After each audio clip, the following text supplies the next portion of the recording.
And now, it's time for another Dice Tower review with Tom Vasel.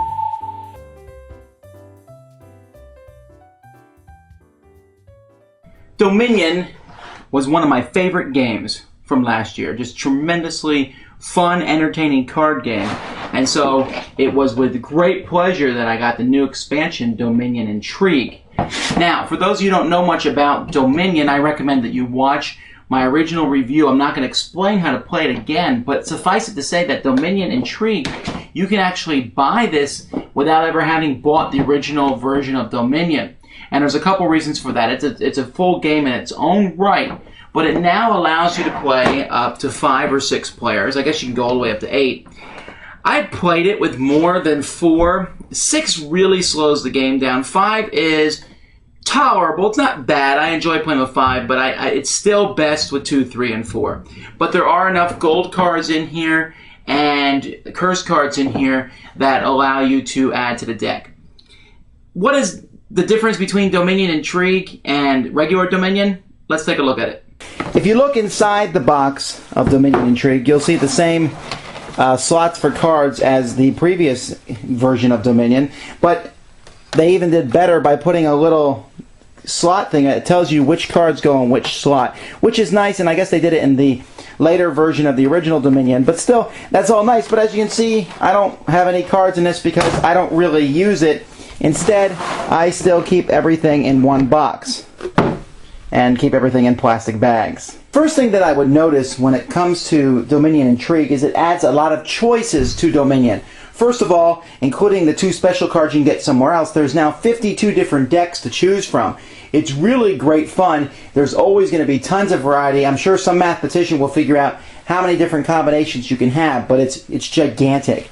But the cards themselves allow choices. For example, the Ironworks here, you can buy it. It gives you a card that costs up to 4 gold, and then whatever card that you buy gives you a specific action. Like, for example, if you take an action card, you get another action card. And I like that aspect. The Steward, which is a cheap card, you can take 2 cards or 2 gold, or trash 2 cards from your hand.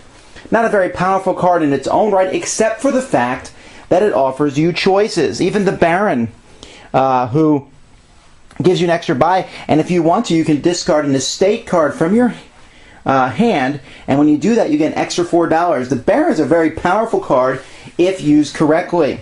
And that's something I would say about most of the cards in this set, is that they are cards that they may seem overly powerful in the beginning and then turn out like they're really not, or they don't seem very powerful, but if you use them correctly, they are.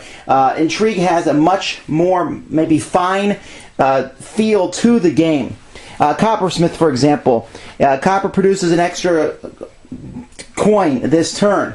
And when you play that with Copper, I've already played games where I've taken this card on the very first turn, and then on the 3rd turn, I was already able to buy a province with 8 gold, doubling my whole hand. And that sounds super powerful, but the fact is, as you continue to use these Coppersmith cards, they get weaker as the game goes by. Other cards, for example, the Wishing Well here, which is kind of like a pot luck. Gives you an extra card and an extra action, and then you guess the top card of your deck. Lots of fun, but how useful is it? Well, it depends if you're lucky when you guess. Then I look at the Masquerade and I think, well, what's the good of this card? It gives you 2 extra cards, and then everyone passes a card to the person to their left. And what good is that? That's just kind of chaotic. But it's not so much chaos if you can pass off a negative card to someone else, like a curse card, or pass off a card to someone else, which allows you to set up some combo in the future. There's different ways that you can handle these things. One of the most powerful cards in the set, and very interesting card, is the Bridge, because a bridge lowers the price of everything on the table by 1 gold.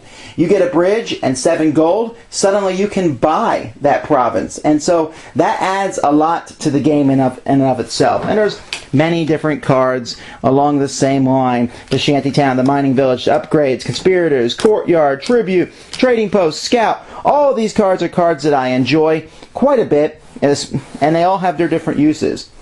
But when I talk about this set, we talk about the meanness of the set. And really, it shouldn't be as mean as it sounds, because there are only 4 attack cards in the deck. just like the original one.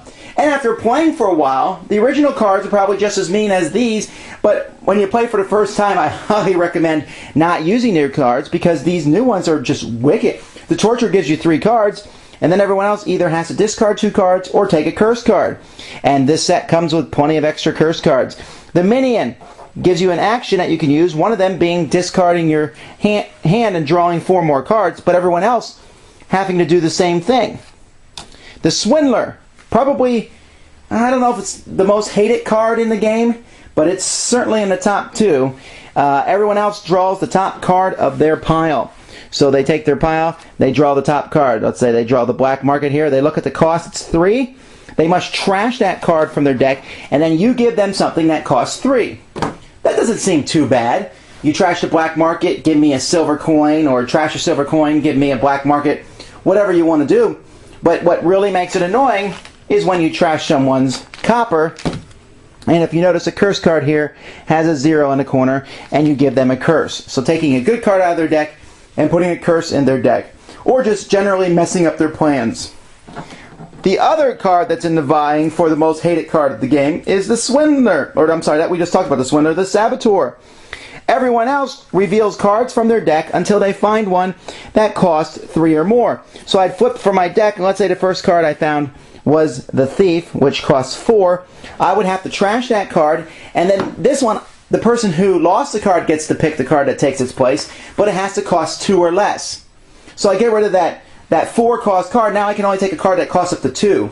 And woe betide you when you turn over a province card when this happens. So these cards are pretty evil, and I'm sure some people aren't going to like them. Fortunately, they did include another defense card. This one's interesting. It lets you discard any number of cards and get an extra gold. That's its normal action. But as a defensive card, when someone else plays an attack card, you can draw 2 cards and then put 2 cards on top of the pile. It's very effective against the Saboteur and the Swindler and even the Thief and other negative cards, but it's one that doesn't seem as powerful as the Moat does in the original game. But what's my favorite part of this set? Well, that would be these 4 cards. More victory point cards. Now, I love victory point cards, but these are neat because they're not just victory point cards. They're victory point cards and something else, except the Duke. The Duke here is worth 1 victory point for every duchy you have.